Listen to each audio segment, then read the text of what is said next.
এই ঈদ উপহার পেয়ে আপনারা কি খুশি হয়েছে? তাহলে আগামী দিনে ইলিয়াসের জন্য দোয়া করতে হবে। কি দোয়া করবেন? আমি যেন আপনাদের সঙ্গে ভালো আচরণ করতে পারি, আপনাদের জন্য সেবা করতে পারি, তাই না? বিভিন্ন ভাবে সেবা করতে পারি যেন। বগুড়ার ফাপর ইউনিয়নে বিএনপি নেতা ইলিয়াস ব্যাপারীর ঈদ সামগ্রী বিতরণ। আজকে আমরা বগুড়া সদর উপজেলা বিএনপির উপদেষ্টা ও ফাপর ইউনিয়ন বিএনপির সিনিয়র যুগ্ম সাধারণ সম্পাদক ইলিয়াস ব্যাপারীর ব্যক্তিগত উদ্যোগে বুধবার ২৭ রমজান শতাধিক সুবিধাবঞ্চিত মানুষের মাঝে ঈদ সামগ্রী বিতরণ করা হয়েছে। স্থানীয় ফাপর ইউনিয়ন বেলগাড়ি ও চকদুর্গা ৩ নং ওয়ার্ডে বিকেল ৩টায় উক্ত ইউনিয়নের হতদরিদ্র সুবিধাবঞ্চিত মানুষের হাতে ঈদ সামগ্রী বিতরণকালে ইলিয়াস ব্যাপারী বলেন, আমি প্রতি বছরই নিজের সাধ্যমতো এলাকার মানুষের পাশে দাঁড়ানোর চেষ্টা করি। তারই ধারাবাহিকতায় আজকের এই আয়োজন। বর্তমান সরকার ফ্যামিলি কার্ড, কৃষি কার্ড সহ বিভিন্ন সুযোগ সুবিধা দিয়ে সাধারণ জনগণের পাশে রয়েছেন।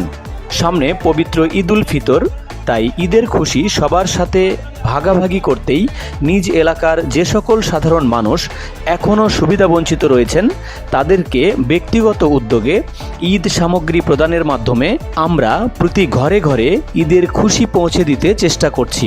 আমি মনে করি সকলেরই সাধ্যমতো এমন কাজে আত্মনিয়োগ করা উচিত। আমার জন্য দোয়া করবেন, আমি যেন আপনাদের সব সময় সেবা করতে পারি। আর সেবা কি আজকে নতুন করি? এমনিতে ভোট করে একজন আসা নির্বাচনে দাঁড়ানোর জন্য চেষ্টা করলো, তাহলে কি তাকে ভোট দেওয়া যাবে? আসলে সেবা করার কি টাকা লাগে? অভ্যাস থাকতে হয়, তাই না? আমি কি আজকে নতুন সেবা করছি? তার মানে আমি যেন অতীতে সেবা করেছি, আগামীতে যেন সেবা করতে পারি। তাহলে সেবা করতে গেলে আমাকে কি করতে হবে? একজন জনপ্রতিনিধি তৈরি করতে হবে, তাই না? এদিকে সুবিধাবঞ্চিতরা ঈদ সামগ্রী হাতে পেয়ে অত্যন্ত আনন্দিত এবং তারা এই উদ্যোগকে সাধুবাদ জানিয়েছেন। নেতা এই জন্য ইলিয়াস দিয়ে আসছে, আগেও দিচ্ছে, এখনো দিচ্ছে।